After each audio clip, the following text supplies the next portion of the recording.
الحمدللہ رب العالمین والصلاة والسلام علی سید المرسلین۔ پچھلی ویڈیو میں ہم نے نماز کے مکروہات تحریمہ کے بارے میں سنا۔ آج ہم نماز جماعت کے ساتھ پڑھنے کے بارے میں سنیں گے کہ جماعت سے پڑھنے کا ثواب کیا ہے اور اس کے کیا فضائل اور برکات ہیں۔ بخاری اور مسلم میں اور مالک اور ترمذی اور نسائی ابن عمر رضی اللہ تعالیٰ عنہ سے راوی کہ رسول پاک صلی اللہ علیہ وسلم فرماتے ہیں، نماز جماعت تنہا پڑھنے سے 27 درجے بڑھ کر ہے۔ مسلم اور ابو داؤد اور نسائی اور ابن ماجہ نے روایت کی کہ عبداللہ بن مسعود رضی اللہ تعالیٰ عنہ کہتے ہیں، ہم نے اپنے کو اس حالت میں دیکھا میں کہ نماز سے پیچھے نہیں رہتا مگر کھلا منافق یا بیمار، اور بیمار کی یہ حالت ہوتی کہ دو شخصوں کے درمیان میں چلا کر نماز کو لاتے اور فرماتے کہ رسول پاک صلی اللہ علیہ وسلم نے ہم کو سنن الہدا کی تعلیم فرمائی، اور جس مسجد میں اذان ہوتی ہے اس میں نماز پڑھنا سنن الہدا ہے۔ اور ایک روایت میں یوں ہے کہ جسے یہ اچھا معلوم ہو کہ کل خدا سے مسلمان ہونے کی حالت میں ملے تو پانچوں نمازوں پر محافظت کرے جب ان کی اذان کہی جائے کہ اللہ تعالیٰ نے تمہارے نبی کے لیے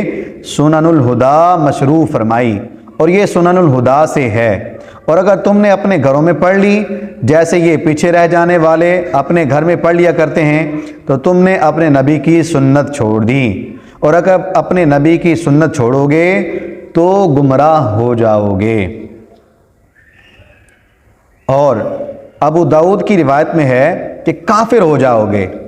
یعنی اگر تم جماعت کے ساتھ نماز نہیں پڑھو گے اور سنت نبی سے پیچھے ہٹ جاؤ گے تو تم کافر ہو جاؤ گے۔ اور جو شخص اچھی طرح طہارت کرے پھر مسجد کو جائے تو جو قدم چلتا ہے ہر قدم کے بدلے اللہ تعالیٰ نیکی لکھتا ہے اور درجہ بلند فرماتا ہے۔ نسائی اور ابن خزیمہ اپنی صحیح میں عثمان رضی اللہ تعالیٰ عنہ سے راوی کہ فرماتے ہیں، نبی پاک صلی اللہ علیہ وسلم جس نے کامل وضو کیا پھر نماز فرض کے لیے چلا اور امام کے ساتھ پڑھی اس کے گناہ بخش دیے جائیں گے۔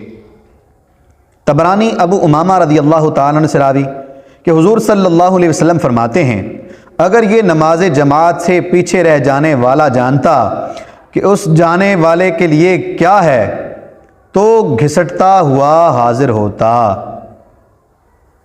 ترمذی انس رضی اللہ تعالیٰ عنہ سے راوی کہ نبی پاک علیہ السلام فرماتے ہیں، جو اللہ کے لیے 40 دن با جماعت نماز پڑھے اور تکبیر اولیٰ پائے اس کے لیے 2 آزادیاں لکھ دی جاتی ہیں، ایک نار سے دوسری نفاق سے، یعنی وہ بندہ جہنم سے بھی بچ گیا اور منافقت سے بھی بچ گیا۔ ابن ماجہ کی روایت حضرت عمر بن خطاب رضی اللہ تعالیٰ سے ہے کہ حضور صلی اللہ علیہ وسلم فرماتے ہیں، جو شخص 40 راتیں مسجد میں جماعت کے ساتھ پڑھے کہ عشاء کی تکبیر اولیٰ فوت نہ ہو، اللہ تعالیٰ اس کے لیے دوزخ سے آزادی لکھ دیتا ہے۔ صحیح مسلم میں حضرت عثمان رضی اللہ تعالیٰ سے مروی کہ نبی پاک علیہ السلام فرماتے ہیں، جس نے با جماعت عشاء کی نماز پڑھی گویا آدھی رات قیام کیا، اور جس نے فجر کی نماز جماعت سے پڑھی گویا پوری رات قیام کیا۔ بخاری اور مسلم حضرت ابو ہریرہ رضی اللہ تعالیٰ عنہ سے روایت کرتے ہیں کہ نبی پاک علیہ السلام نے فرمایا، منافقین پر سب سے زیادہ گراں نماز عشاء اور فجر ہے، اور جانتے کہ اس میں کیا ہے تو گھسٹتے ہوئے آتے، اور بے شک میں نے قصد کیا کہ نماز قائم کرنے کا حکم دوں، پھر کسی کو حکم فرماؤں کہ لوگوں کو نماز پڑھائے، اور میں اپنے ہمراہ کچھ لوگوں کو جن کے پاس لکڑیوں کے گٹھے ہوں ان کے پاس لے کر جاؤں جو نماز میں حاضر نہیں ہوتے اور ان کے گھر ان پر آگ سے جلا دوں۔ کتنی سخت وعید ہے کہ جو جماعت کے ساتھ نماز نہیں پڑھتے،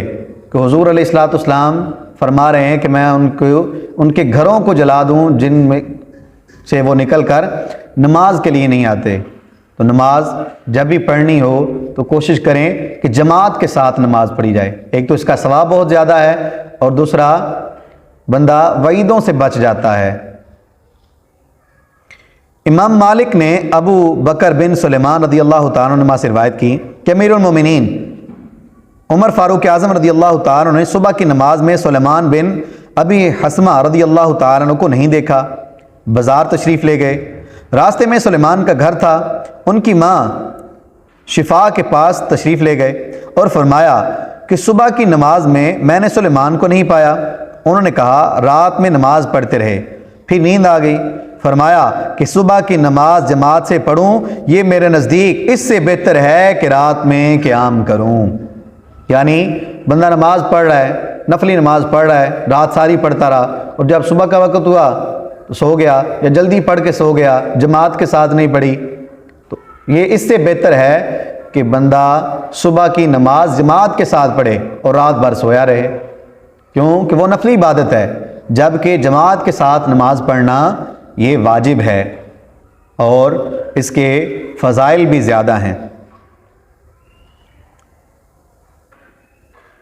احمد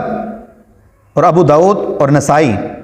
اور ابن خزیمہ اور ابن حبان اور حاکم ابو درداء رضی اللہ تعالیٰ سے راوی کہ نبی پاک علیہ الصلوۃ والسلام نے فرمایا کسی گاؤں یا بادیہ میں 3 شخص ہوں اور نماز نہ قائم کی گئی مگر ان پر شیطان مسلط ہو گیا